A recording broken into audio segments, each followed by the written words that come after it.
गर्मी की छुट्टियों में देवपुर की भूतिया रातें। कॉलेज की गर्मी की छुट्टियां शुरू हो चुकी थी। कॉलेज का आखिरी दिन था और पूरे कैंपस में एक अजीब सा उत्साह फैला हुआ था। गर्मी की छुट्टियां शुरू हो चुकी थी और हर कोई अपना अपनी योजनाओं में मशगूल था। कुछ दोस्त अपने घर जाने की तैयारी कर रहे थे तो कुछ ने नए शहर घूमने का प्लान बना लिया था। मैं भी क्लास खत्म होने के बाद अपने दोस्तों के साथ कैंटीन में बैठा था।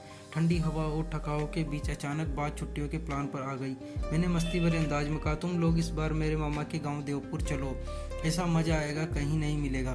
देवपुर वो कहाँ है? दोस्त अनुज ने उत्साह से पूछा। गांव है, लेकिन ऐसा गांव जो तुमने सिर्फ कहानियों में सुना होगा, मैंने मुस्कुराते हुए जवाब दिया। कहानी? कैसी कहानी? नेहा ने जिज्ञासा से पूछा। अरे वहाँ के खेत, नदियाँ और हरियाली तो है ही, लेकिन सबसे मज़ेदार है वहाँ के डरावने किस्से, जैसे गांव की पुरानी हवेली और वो कुआं जहाँ रात में कोई दिखता तो नहीं पर हंसने की आवाज़ आती है। मेरी बातें सुनकर सबकी आंखों में एक अलग चमक आ गई। कुछ ने इसे मजाक समझा तो कुछ ने इसे चुनौती, लेकिन धीरे धीरे बातचीत का रुख मेरी ओर ही था। सबने तय कर लिया कि इस बार छुट्टियों में देवपुर का गांव पहुंचने की यात्रा। गांव का रास्ता, कच्ची सड़कें, घने पेड़ और रहस्यमय सन्नाटा। गांव के रास्ते हम हमारी गाड़ी जैसे ही शहर की सीमा से बाहर निकली, माहौल में एक अलग ही बदलाव महसूस हुआ। अब पक्की सड़कों की जगह कच्चे रास्तों ने ले ली थी। चारों ओर घने पेड़ों की कतारें और हरियाली से भरे खेत नजर आ रहे थे। सड़क के दोनों ओर झुके हुए पेड़ों जैसे एक प्राकृतिक सुरंग बना रहे थे, जिससे रास्ता और भी रहस्यमय लग रहा था। हल्की हल्की हवा चल रही थी और पत्तों की सरसराहट किसी अदृश्य कहानी को सुनने की कोशिश कर रही थी। सड़क कहीं चौड़ी होती तो कहीं इतनी सकरी कि गाड़ी की रफ्तार धीमी करनी पड़ती। हमारे चारों तरफ छाई खामोशी में सिर्फ गाड़ी की आवाज़ और कभी कभी चिड़ियों की चहचहाट सुनाई दे रही थी। और जैसे जैसे हम गांव के करीब पहुंचे गए, रास्ता और सुनसान होता गया।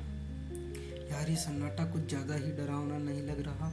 नेहा ने खिड़की से बाहर झांकते हुए कहा। डरने का नहीं, आनंद लेने का माहौल है, सोनू ने हंसते हुए जवाब दिया। सड़क के किनारे कहीं कहीं मिट्टी के पुराने घर और खाली पड़े झोपड़ी दिखाई देते।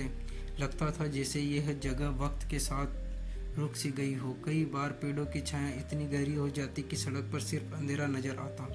यार, अगर रात में यहाँ से गुजरना पड़े तो सोचो क्या होगा, अनुज ने हल्की गड़गड़ाहट भरी आवाज़ में कहा। तभी तो ये गांव और इसका रास्ता इतना मशहूर है। यही तो असली रोमांच है, सोनू ने रहस्यमय मुस्कान के साथ कहा।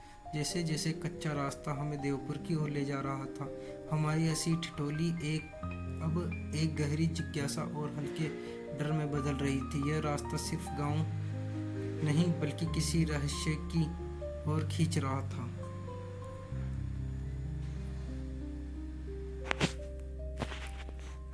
जैसे जैसे गाड़ी कच्चे रास्तों पर आगे बढ़ रही थी, सोनू ने हमें देवपुरी से जुड़े पुराने किस्से सुनाने शुरू कर दिए। उसकी आवाज़ में एक अजीब सा रहस्य था जो हमारी जिज्ञासा को और बढ़ा रहा था। तुम लोगों ने उस पुरानी हवेली के बारे में तो सुना ही होगा, सोनू ने कहा। कौन सी हवेली? नेहा ने तुरंत पूछा। गांव के बाहर एक पुरानी हवेली है जिसे जमींदार की कोठी कहते हैं। लोग कहते हैं जमींदार की मौत के बाद वहाँ अजीब सी चीज़ें होने लगी। रात में हवेली से रोशनी आती दिखती है, लेकिन अंदर जाने की हिम्मत किसी की नहीं होती। कई लोगों ने दावा किया कि उन्होंने वहाँ किसी के कदमों की आवाज़ सुनी है, लेकिन जब देखने गए तो कोई नहीं था। सच में? पल्लवी ने थोड़ा घबराते हुए पूछा। और वो कुआं? सोनू ने बात आगे बढ़ाई। गांव में एक पुराना कुआं है जिसे हंसता कुआं कहते हैं। कुछ लोग कहते हैं कि रात के समय वहाँ से किसी के हंसने की आवाज़ आती है। कई लोग वहाँ झांकने गए, लेकिन अगली सुबह वो मिले ही नहीं। गाड़ी में अचानक सन्नाटा छा गया। सबके चेहरे पर उत्सुकता और हल्की घबराहट थी। और उस बरगद के पेड़ का क्या? अनुज ने साहस दिखाते हुए पूछा। सोनू ने धीमी आवाज़ में कहा। गांव के पुराने मंदिर के पास एक विशाल बरगद का पेड़ है। कहते हैं वहाँ शाम के बाद कोई नहीं रुकता। कई बार लोग पेड़ के नीचे किसी परछाई को बैठे हुए देखने का दावा कर चुके हैं। सबने अजीब बात यह है कि जो भी उस परछाई को देखता है उसकी तबीयत खराब हो जाती है। इन किस्सों ने जैसे हमारे सफ़र को और भी रोमांचक बना दिया था। गाड़ी की खिड़कियों से झांकते हुए मैं पेड़ों और रास्तों को एक नए नज़रिए से देखने लगे। हर मोड़ पर हमें लग रहा था कि शायद हम उन कहानियों के करीब पहुंच रहे हैं। तो तैयार हो ना इन सब का सामना करने के लिए? सोनू ने हंसते हुए पूछा। हाँ, लेकिन डर और उत्सुकता के साथ, रोहन ने मजाकिया अंदाज में कहा। रास्ते में सुनाए गए इन किस्सों ने गांव की रहस्यमयी दुनिया का एक ऐसा खांचा खींच दिया था कि अब हम देवपुर पहुंचने का इंतजार ही नहीं कर पा रहे थे। देवपुर पहली बार जब मैंने इस गांव का नाम सुना तो मन में एक अजीब सा खिंचाव महसूस हुआ। गर्मी की छुट्टियों में मामी के साथ यहाँ आने का प्लान बना था। मुझे बताया गया कि यह गांव बेहद शांत और खूबसूरत है। चारों ओर हरियाली, एक छोटी सी नदी और दूर तक फैले खेत, सब कुछ किसी कहानी की तरह लगता था। लेकिन इस गांव से की असली पहचान उसकी पुरानी हवेली और सुनसान इलाके थे। सोनू ने कहानी शुरू करते हुए कहा। देवपुर में कदम रखते ही मुझे उसकी शांति और सादगी ने आकर्षित कर लिया, लेकिन गांव की हवाओं में कुछ अलग था। दिन के उजाले में सब कुछ सामान्य लग रहा था, लेकिन जैसे ही शाम ढलती हवाओं में एक अजीब सा सन्नाटा सा छा जाता। सोनू ने बताया, गांव के सबसे पुराने हिस्से में कुछ हवेलियां थी। यह हवेलियां इतनी पुरानी थी कि उनकी दीवारों पर जमी काई और टूटे फूटे खंभे देखकर ही अंदाजा हो जाता था कि इन्हें बरसों से किसी ने छुआ तक नहीं। लेकिन ये हवेलियां सिर्फ खंडहर नहीं थी, इसके साथ ही कहानियां जुड़ी थी। नानी ने बताया था कि इसमें से कुछ हवेलियों में आज भी अजीब घटनाएं होती है। कोई कहता है कि रात को इन हवेलियों में रोशनी दिखाई देती है, तो कोई कहता है कि वहां से किसी के चलने की आवाज़ आती है। सोनू ने थोड़ा रुक कर कहा, गाँव में सुनसान इलाके भी कम डरावने नहीं थे। खेतों के किनारे किनारे जो पगडंडियाँ थी वे दिन में जितनी खूबसूरत लगती थी, रात में उतनी ही डरावनी। ऐसा लगता था कि कोई पेड़ों के पीछे से आपको देख रहा हो। इन रास्तों पर चलते हुए हर कदम पर एक ऐसा महसूस होता था कि आप अकेले नहीं हैं। सोनू की आंखों में चमक और हल्की सी बेचैनी थी। उसने कहा, देवपुरी चिंता शांत और सुंदर था, उतना ही रहस्यमयी था। यहाँ की पुरानी हवेलियाँ और सुनसान इलाके मुझे हर रोज एक नई कहानी सुनाते थे, लेकिन मैंने यह जानने को बेताब था कि क्या ये सब सचमुच भूतिया था या सिर्फ गांव वालों की कहानियाँ। सोनू की कहानियों का यह पहला हिस्सा देवपुर के माहौल का परिचय देता है। वह जगह जो एक तरफ सुंदरता का प्रतीक है तो दूसरी तरफ रहस्य और डर का गढ़। आगे की कहानियों में सोनू और उसके दोस्तों ने सामना उन घटनाओं से होगा जो उनकी जिंदगी की सबसे भूतिया रातों में बदल जाएगी। गांव में पहली रात का अनुभव। मामा का घर बड़ा और पुराना, दीवारों पर समय की परतें। सोनू ने अपनी कहानी को आगे बढ़ाते हुए कहा, देवपुर पहुंचने के बाद हमारा पहला पड़ाव मामा का घर था। मामा का घर गांव के बाहरी हिस्से में था, जहां चारों तरफ बड़े बड़े पेड़ और एक कच्चा रास्ता था। जैसे ही हमने घर के सामने कदम रखा, मेरी नज़र उस विशाल और पुराने घर पर पड़ी। यह घर किसी पुराने महल जैसा दिखता था। दीवारों पर समय की परतें साफ नजर आ रही थी। सोनू ने अपने आवाज़ धीमी करते हुए कहा, मामा का घर बड़ा था, लेकिन उसमें एक अजीब सी खामोशी थी। घर की ऊंची ऊंची दीवारें और बड़े लकड़ी के दरवाजे इस बात की गवाही दे रहे थे कि यह घर कई पीढ़ियों से खड़ा है। दीवारों पर पड़ी दरारें और छत से लटकते मकड़ी के जाले घर की पुरानी हालत को बयां कर रहे थे। सोनू ने उत्सुकता से बताया, घर के अंदर घूमते ही मेरी नज़र लकड़ी की पुरानी सीढ़ियों पर पड़ी जो ऊपर की मंजिल तक जाती थी। घर के हर कोने में पुरानी चीज़ें भरी पड़ी थी, जैसे कि लोहे की संदूक, धूल से ढके पुराने फोटो फ्रेम और लकड़ी के भारी भरकम फर्नीचर। इन चीज़ों को देखकर ऐसा लगता था जैसे समय पर यह ठहर गया हो।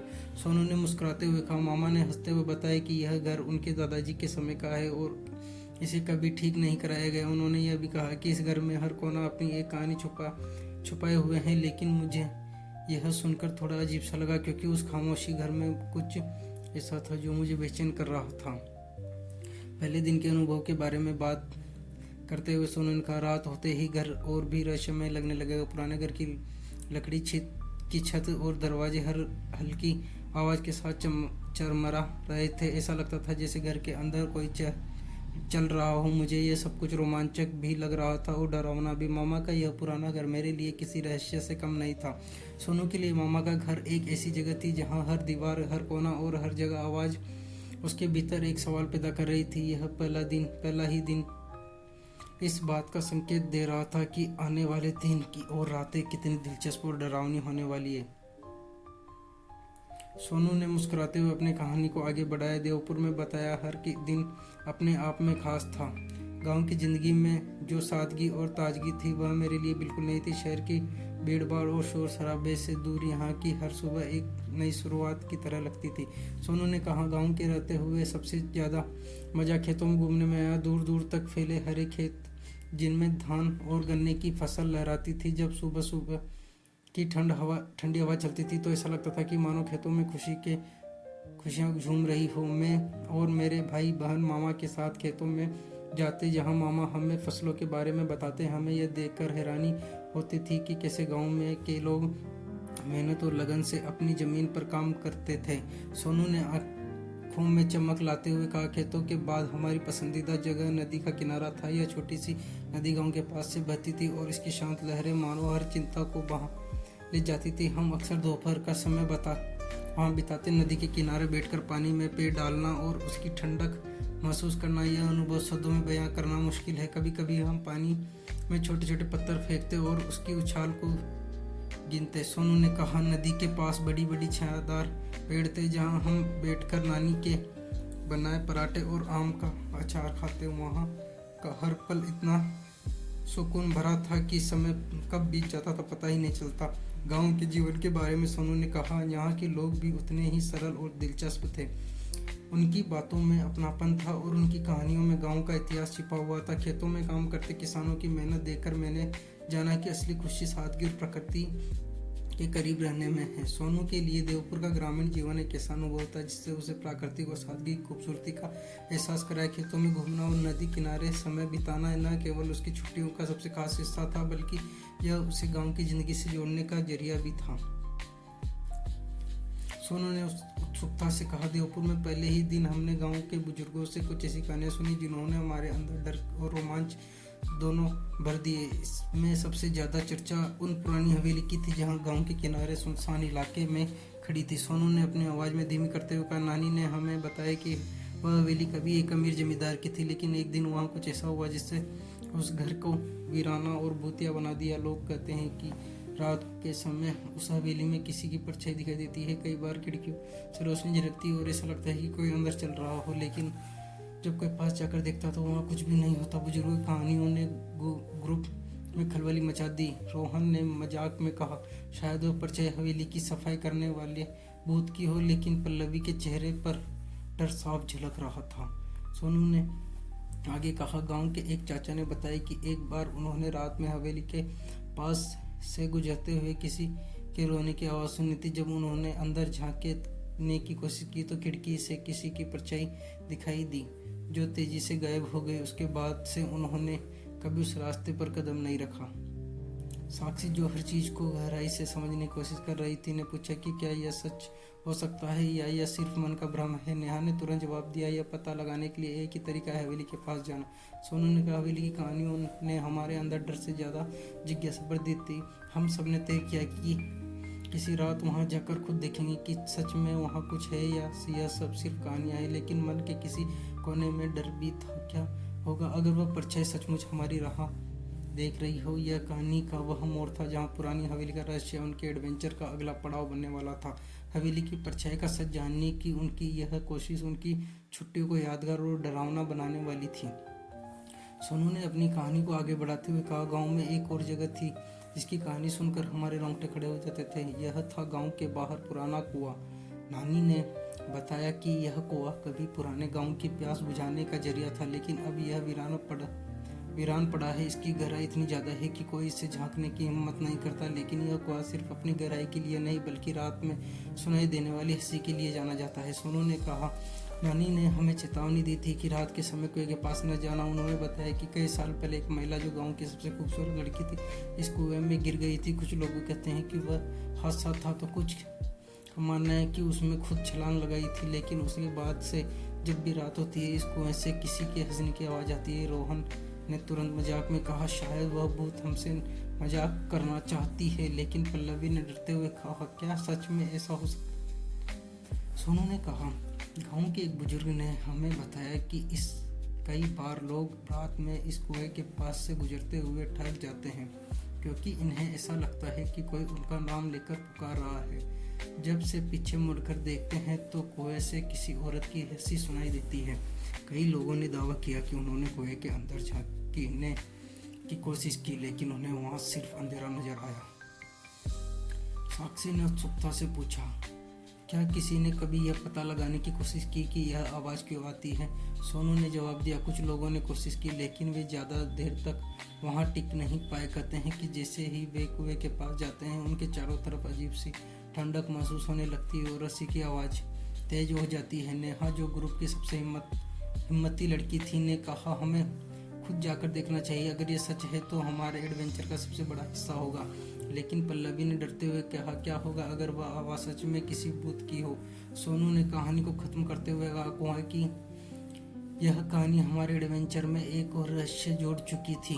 अब हमारे सामने सवाल था, क्या यह सिर्फ गांव की एक और डरावनी कहानी थी या कुएं की गहराई में सचमुच कुछ ऐसा था जो हमें अपनी ओर खींच रहा था? कुएं की इस रहस्यमय कहानी ने सोनू और उसके दोस्तों के एडवेंचर को और भी रोमांचक बना दिया। अब यह देखना बाकी था कि क्या वे कुएं की हंसी का रहस्य सुलझा पाएंगे या यह कहानी उनके लिए किसी और रहस्यमयी रात की शुरुआत होगी।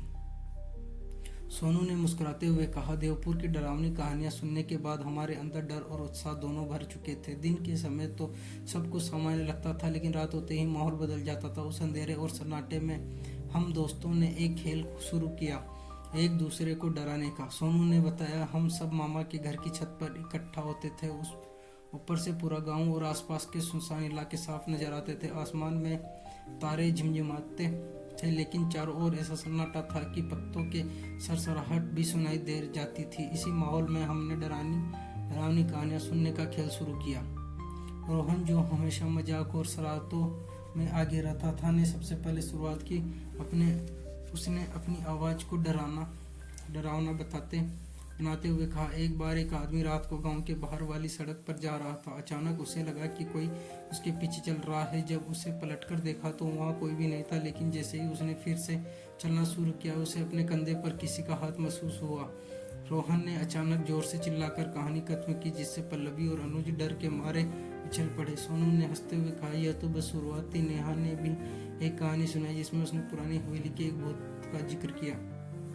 उसने कहा कि वह भूत सिर्फ उन लोगों को ही दिखता है जो वहाँ जाने की हिम्मत करते हैं। नेहा ने कहा कि इतने जोश और यकीन के साथ सुनाया कि हम सबके रोंगटे खड़े हो गए। लेकिन असली खेल तब शुरू हुआ जब अनुज और रोहन ने मिलकर हमें सचमुच डराने की योजना बनाई। सोनू ने बताया, जब हम सब कहानियों में खोए हुए थे तब अचानक अंधेरे में एक परछाई दिखी। वह धीरे धीरे हमारी तरफ बढ़ रही थी।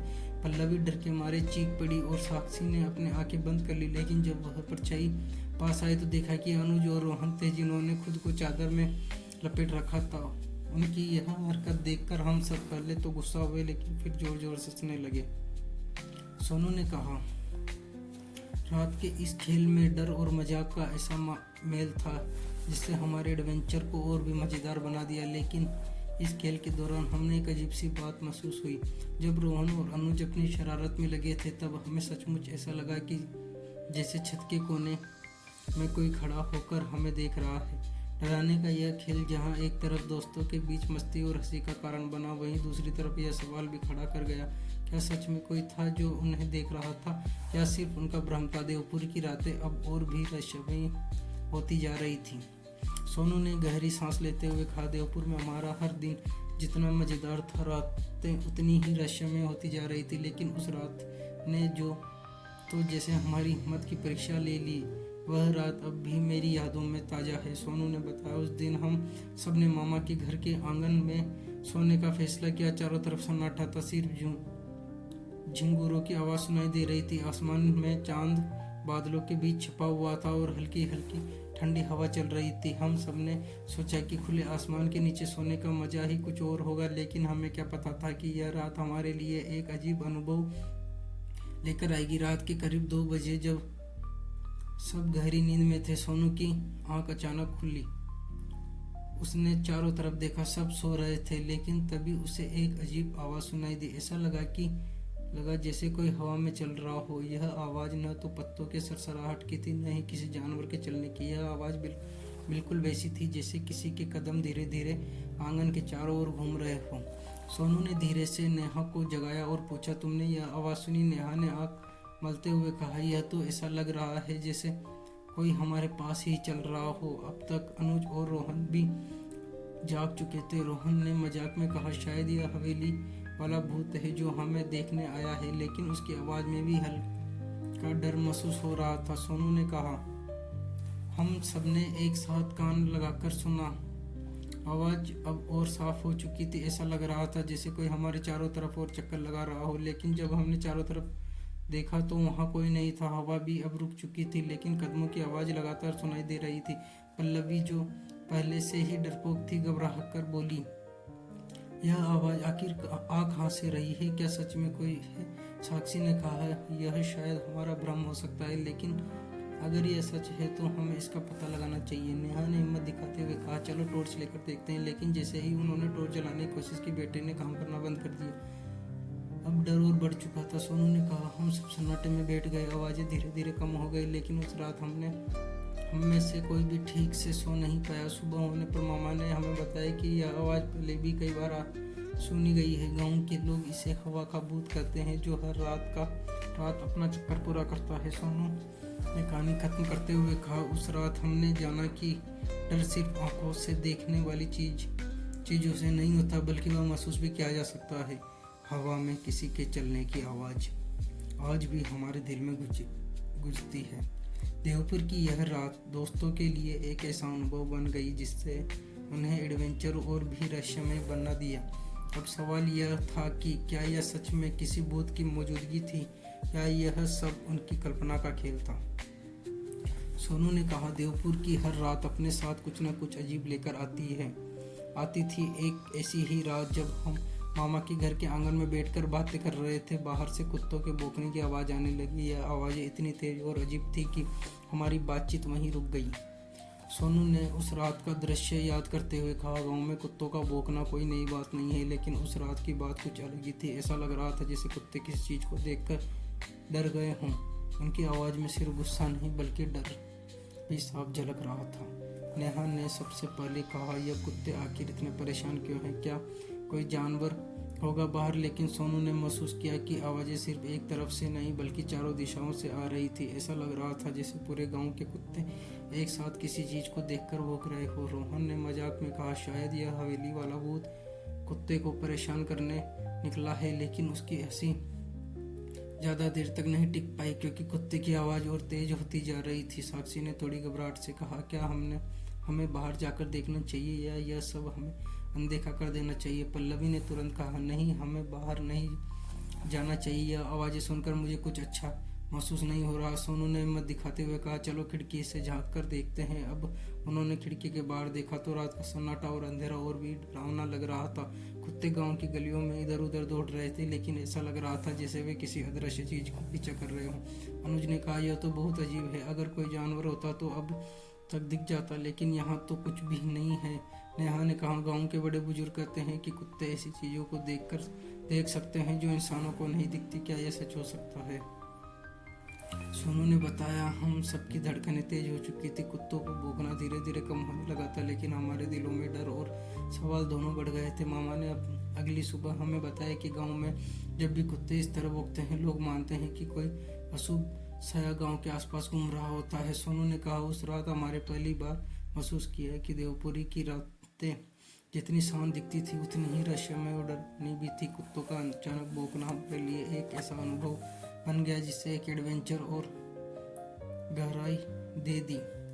देवपुरी की इन घटनाओं ने दोस्तों को यह सोचने पर मजबूर कर दिया कि क्या यह सब सिर्फ एक इत्तेफाक था या सच में वहाँ कुछ ऐसा था जो उनकी समझ से परे था। सोनू ने उत्साह और डर के मिश्रण के साथ कहा, हमारे एडवेंचर का सबसे बड़ा मोड़ तब आया जब हमने गांव की पुरानी और सुनसान हवेली में एक रात बिताने की चुनौती स्वीकार की। यह वही हवेली थी जिसकी कहानी सुनकर हमारे रोंगटे खड़े हो जाते थे। सोनू ने बताया, यह हवेली गाँव के बाहर थी जहाँ कोई भी दिन में भी जाने की हिम्मत नहीं करता था। गाँव वालों को कहना था कि वह रात के समय अजीब अजीब आवाज़ आती थी, कभी कभी रोने की तो कभी किसी के हंसने की आवाज़। जो भी वहाँ गया वह कुछ दिनों के बाद बीमार पड़ गया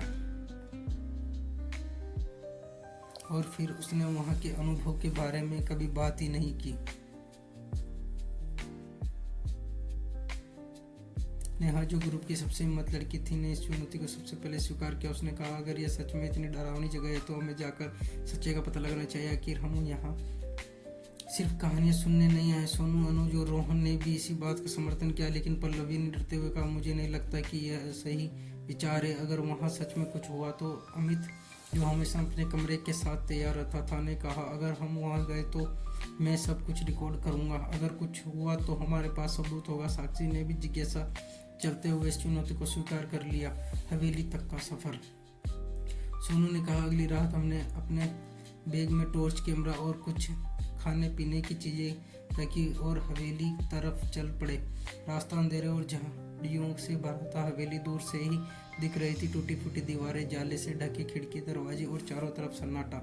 जब वे हवेली के गेट पर पहुंचे तो नेहा ने दरवाजा धक्का देकर खोल दिया। अंदर का माहौल और भी डरावना था। फर्श पर धूल की मोटी परत थी और कोनों में मकड़ियों के जाले झूल रहे थे। हवा में एक अजीब सी गंध थी जो माहौल को और रहस्यमय बना रही थी। हवेली के अंदर सोनू ने कहा, हमने एक बड़े से कमरे को चुना जहां हम सब ने बैठने का फैसला किया। कमरे के कोनों से अजीब सी सरसराहट की आवाज़ आ रही थी। रोहन ने माहौल को हल्का करने के लिए मजाक किया, शायद ये जाले में फंसे भूत थे, लेकिन उनकी ऐसी ज़्यादा देर तक नहीं टिक पाए क्योंकि तभी हमें ऊपर की मंजिल से किसी कदमों की आवाज़ सुनाई दी। नेहा ने तुरंत कहा, चलो ऊपर जाकर देखते हैं, लेकिन पल्लवी ने डरते हुए कहा, नहीं, हमें यही रहना चाहिए। आखिरकार नेहा, सोनू और अनुज ने ऊपर जाने का फैसला किया। ऊपर की सीढ़ियाँ चरमराती हुई लग रही थी, जैसे कोई उन्हें रोकना चाह रहा हो। जब वे ऊपर पहुंचे तो वहां एक पुराना झूला धीरे धीरे हिल रहा था। जब वहां कोई लड़की या हवा का झोंका नहीं था। नेहा ने झूले को हाथ से रोकने की कोशिश की, लेकिन जैसे ही उसने झूले को छुआ, एक अजीब सी ठंडक उसके हाथों में महसूस हुई। रात का सबसे डरावना पल। नीचे बैठे अमित और रोहन ने अचानक दरवाजे पर किसी के खटखटाने की आवाज़ सुनी। जब उन्होंने दरवाज़ा खोला तो वहाँ कोई नहीं था, लेकिन जैसे ही उन्होंने दरवाज़ा बंद किया, हवेली के अंदर की सारी खिड़कियाँ अपने आप खुलने लगी और हवा का तेज झोंका कमरे में घुस गया। सोनू ने कहा, उस रात हमने महसूस किया कि डर सिर्फ कहानियों में नहीं होता। हवेली में बिताई वह रात हमारे लिए एक ऐसा अनुभव बन गई जिससे हम कभी भूल नहीं सकते। सुबह होते ही हमने वहाँ से निकलने का फैसला किया, लेकिन हम सब ने मन में एक सवाल रह गया, क्या वह सब सिर्फ हमारी कल्पना थी या सच में वहाँ कुछ ऐसा था जो हम देख रहा था। देवपुरी की उस पुरानी हवेली में बिताई गई रात ने दोस्तों के एडवेंचर को और भी रोमांचक और डरावना बना दिया। वह यह सिर्फ एक कहानी नहीं बल्कि उनकी जिंदगी का हिस्सा बन चुकी थी।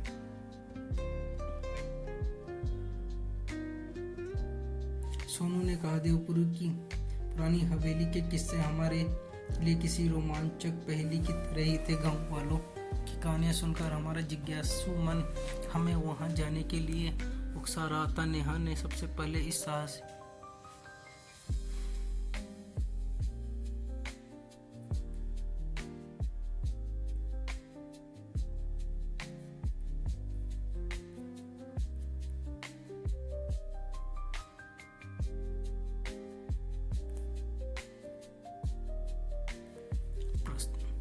नेहा ने सबसे पहले इस साहसिक यात्रा का प्रस्ताव रखा और उसकी हिम्मत देखकर हम सब भी अपने डर को किनारे रखकर इस चुनौती को स्वीकार कर लिया। यात्रा की तैयारी। सोनू ने बताया, हमने यात्रा के लिए पूरी तैयारी की। टॉर्च, रस्सी, कैमरा और खाने पीने का सामान लेकर हम सब रात के समय मामा के घर से निकले। हवेली गांव के बाहर इलाके में थी, जहां तक जाने के लिए एक सुनसान रास्ते से गुजरना पड़ता था। रास्ते में सिर्फ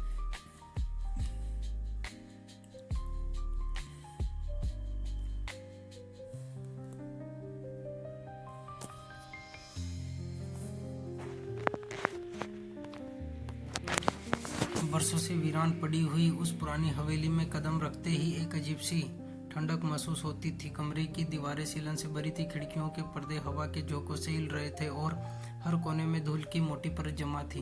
विवेक और उसके दोस्तों ने गांव के लोगों की अनगिनत कहानी सुनी थी, कभी भूतों की तो कभी किसी गुप्त खजाने की। आज उन्होंने ठान लिया कि हवेली के रहस्य के सुलझाकर ही लौटेंगे।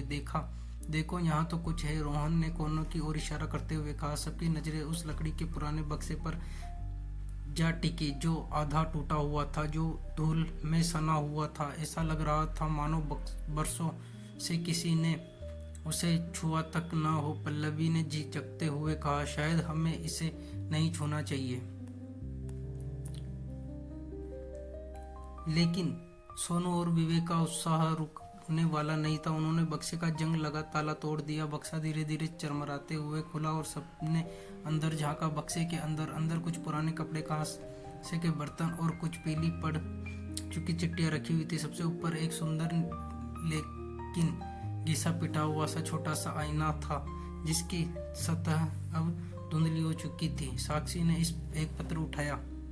कागज बेहद नाजुक था और अक्षर हाथ से लिखे हुए थे। उसने धूल झाड़ते हुए पढ़ना शुरू किया। प्रिय लीला, जब यह पत्र तुम्हारे हाथों में पहुंचे तो समझो कि मैं अपनी मंजिल की ओर बढ़ चुका हूँ। यह बक्सा तुम्हारे लिए छोड़कर जा रहा हूँ। हमने हमारी यादें कैद है। जो चूड़ियाँ जो तुम्हें पसंद थी, माँ का दिया हुआ कांसे का लोटा, और ये आईना जो तुम्हारे चेहरे पर चांदनी की तरह चमकता था। लेकिन यह केवल सामान नहीं है, यह हवेली और यह बक्सा एक रोज को भी छुपाए हुए हैं, जिसका जवाब हवेली की सबसे ऊपरी मंजिल पर मिलेगा।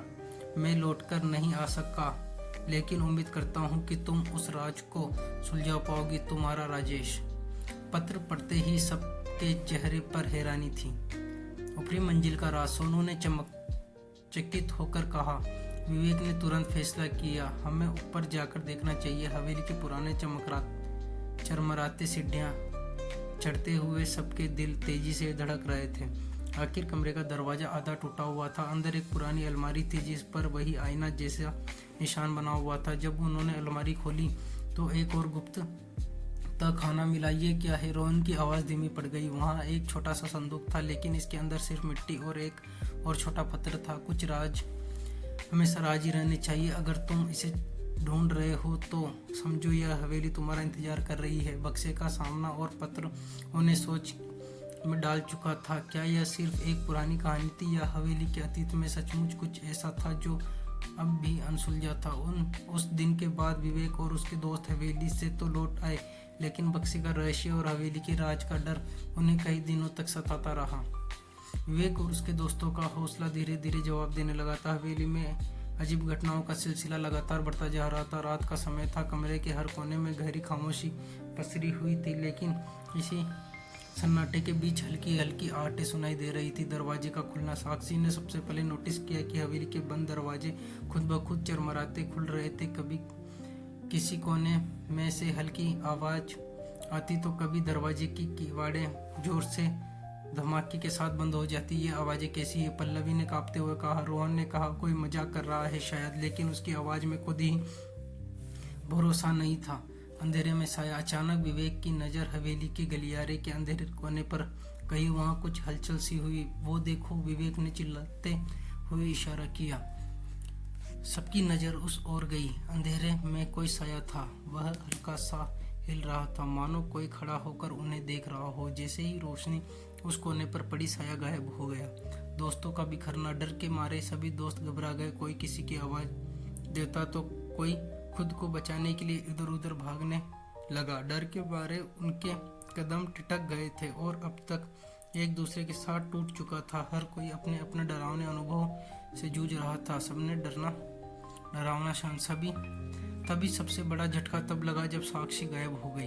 साक्षी कहाँ है? विवेक ने घबराकर पूछा। जब एक दूसरे को देखने लगे, आखिर बार साक्षी को नीचे के बड़े हॉल में देखा गया था, लेकिन वह अचानक हवा में गायब हो गई, मानो उसे कोई खींच कर ले गया हो। तलाश शुरू होती है। डर को किनारे रखकर सभी दोस्तों ने साक्षी को ढूंढना शुरू किया। हवेली के हर कमरे और कोने में उन्होंने आवाज़ लगाई, साक्षी तुम कहाँ हो? कमरे की सीढ़ियाँ उतरते हुए रोहन ने बाहर की ओर इशारा किया। शायद वो बाहर गई हो। सब भागते हुए हवेली के पीछे वाले हिस्से में पहुंचे। वहां पास ही एक पुराना कुआं था, जिसके चारों ओर झाड़ियां उगी हुई थी। कुएं के पास पहुंचते ही उन्हें साक्षी दिखाई दी। वह जमीन पर बेहोश पड़ी हुई थी। साक्षी का मिलना। साक्षी। पल्लवी ने दौड़कर उसे हिलाया। विवेक और रोहन ने उसे उठाया। उसकी सांसें धीमी थी और चेहरा सफ़ेद पड़ा हुआ था, मानो उसने कुछ बहुत भयानक देख लिया हो। हमें इसे तुरंत यहाँ से बाहर लेकर जाना चाहिए, विवेक ने कहा। उस डरावने माहौल में हर किसी का दिल तेजी से धड़क रहा था। दोस्तों के मन में एक ही सवाल था, साक्षी वहां पहुंची कैसे? क्या कुएं के पास कोई ताकत थी जो उसे यहाँ ले गई थी? हवेली की ये घटना अब किसी मजाक या अफवाह से कहीं ज़्यादा डरावनी लगने लगी थी। सभी को एहसास हो चुका था कि उन्होंने उस हवेली में कदम रखकर शायद किसी बड़ी मुसीबत को बुला लिया हो। हवेली में साक्षी के बेहोश मिलने के बाद विवेक और उसके दोस्तों को एहसास हो गया कि अब समय आ गया है इस जगह के पीछे छिपे रहस्यों को जानने का। डर के बावजूद उन्होंने गांव के बुजुर्गों से मदद लेने का फैसला किया। गांव के सबसे बुजुर्ग व्यक्ति बाबा रघुनाथ जो लगभग 80 वर्ष के थे, उन्हें हवेली के अतीत के बारे में सब कुछ पता था। विवेक ने जब उनके पास जाकर सारी बातें बताई तो बाबा का चेहरा गंभीर हो गया। तुम लोगों को उस हवेली में नहीं जाना चाहिए था, वो जगह शांत नहीं है, बाबा ने धीमी आवाज में कहा। उन्होंने बताया कि यह हवेली आज से करीब 50 साल पहले एक समृद्ध परिवार का घर हुआ करती थी। उस परिवार के मुखिया ठाकुर प्रताप सिंह और उसके परिवार के सदस्य अचानक एक रात रहस्यमय तरीके से गायब हो गए थे। उन्होंने लाशें कभी नहीं मिली। जब गांव वालों का मानना था कि उनके गायब होने के पीछे कई अज्ञात शक्ति थी। उस कुएं के पास जाना बहुत खतरनाक है। गांव के लोग मानते हैं कि कुएं में आत्माएं बसी हुई है। वो हवेली थी उसी श्राप के कारण वीरान हो गई। बाबा ने कहानी पूरी की। कुएं बुजुर्गों की बात सुनने के बाद विवेक और दोस्तों ने फैसला किया कि उन्हें हवेली में उस पत्र की सच्चाई पता करनी होगी। वह पत्र जो पुराने संदूक से मिला था, उसमें एक दर्द भरी आवाज लिखी हुई थी। यह बदले की आग थी जिससे ने इस परिवार को तबाह कर दिया। ठाकुर प्रताप सिंह के एक नौकर का परिवार उनके जुल्म का शिकार हुआ था। ठाकुर ने किसी झगड़े में इस नौकर के परिवार को कुएं में फिकवा दिया था। नौकर की आत्मा ने बदला लेने की कसम खाई थी और उसने श्राप दिया था कि यह हवेली कभी सुखी नहीं रहेगी। पत्र के आखिरी शब्दों ने सबकी रूह कपा दी। जब तक इस हवेली में श्रापित आत्माओं की शांति नहीं होगी, यह डरावनी घटनाएं चलती रहेगी।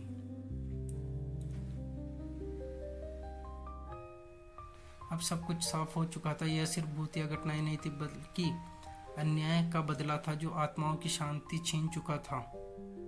हमें उनकी आत्माओं को मुक्त करना होगा, विवेक ने ढूंढना दृढ़ता से कहा। समूह ने तय किया कि वे कुएं के पास जाकर एक पूजा करेंगे और आत्माओं को से माफी मांगेंगे।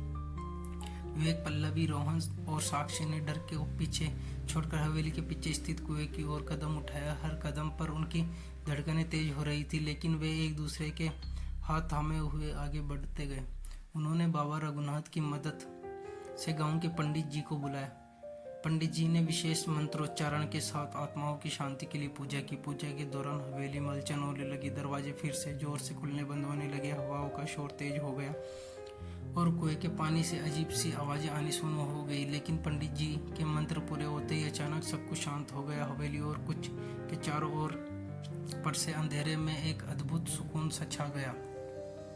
उस रात के बाद हवेली में कोई भूतिया घटनाएं नहीं हुई। ऐसा लगा कि मानो श्रापित आत्माओं का आखिरकार मुक्ति मिल गई हो। गांव के लोग विवेक और उसके दोस्तों के बहादुर के लिए उनकी तारीफ करने लगे। हवेली के रहस्य का अंत हो चुका था। साक्षी ने कहा, शायद वो आत्मा बस न्याय चाहती थी। विवेक मुस्कुराते हुए बोला, हमें डर से भागना नहीं चाहिए। कभी कभी सच सामने लाने के लिए साहस की जरूरत होती है।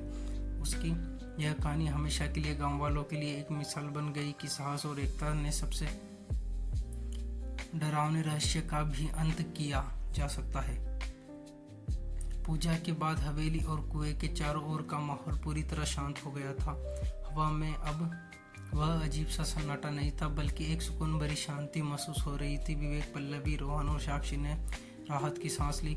गांव वालों ने उनका आभार जताया। बाबा रघुनाथ ने कहा, तुम लोगों ने जो किया वह सिर्फ बहादुरी नहीं बल्कि इंसानियत की सबसे बड़ी मिसाल है। इन आत्माओं को तुम्हारी वजह से मुक्ति मिली।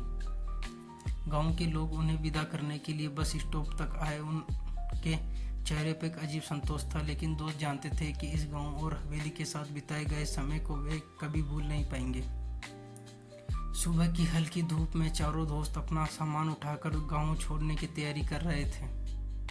पल्लवी ने आखिर बार हवेली को देखा और कहा, यह जगह जितनी डरावनी थी उतनी ही यादगार भी थी। रोहन ने हंसते हुए जवाब दिया, यार मुझे तो अभी भी यकीन नहीं हो रहा कि हमने यह सब कर दिखाया। साक्षी ने गहरी सांस लेते हुए कहा, कुछ अनुभव हमें जिंदगी भर के लिए सिखाया जाते हैं, यह भी वैसा ही एक अनुभव था। विवेक ने मुस्कुराते हुए कहा, हम सब ने मिलकर डर को हराया, यही हमारे साथ हमेशा रहेगा। बस की खिड़की के बाहर देखते हुए चारों दोस्त खामोश बैठे थे, लेकिन उनके दिमाग में हवेली के हर पल की यादें घूम रही थी। वो अंधेरे में सुनाई देने वाली आहटें, कुएं के पास साक्षी का बेहोश मिलना, गांव के बुजुर्गों की दिल दहला देने वाली कहानियां और अंत में आत्माओं की मुक्ति दिलाने का अनुभव। यह अनुभव उन्हें डर के भागने के बजाय उनका सामना करने की सीख दे गया था। अब वे पहले से कई अधिक मजबूत महसूस कर रहे थे। पल्लवी को लगा कि यह अनुभव उसे अपनी ज़िंदगी की हर मुश्किल का सामना करने का साहस देगा।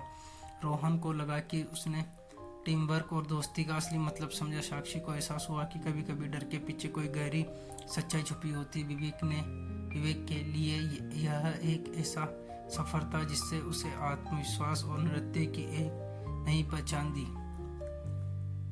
बस धीरे धीरे गांव से बाहर निकल रही थी। दूर से हवेली अब भी वीरान खड़ी दिखाई दे रही थी। खिड़की के बाहर देखते हुए विवेक ने कहा, आखिरकार हवेली को भी शांति मिल गई। लेकिन तभी पल्लवी की नज़र हवेली की ऊपरी मंजिल की खिड़की पर पड़ी। उसने चौंकते हुए कहा, तुम लोगों ने भी देखा क्या? बाकी दोस्तों ने भी उस खिड़की की ओर देखा। वहाँ एक हल्का सा साया दिखाई दिया, जिसे कोई खड़ा होकर उन्हें देख रहा हो। कुछ पल के लिए सबकी आंखें बड़ी हो गई, लेकिन फिर जैसे ही बस ने मोड़ काटा, हवेली उनकी नज़र से ओझल हो गई। रोहन ने हंसते हुए कहा, शायद वो हमें अलविदा कहने आया था।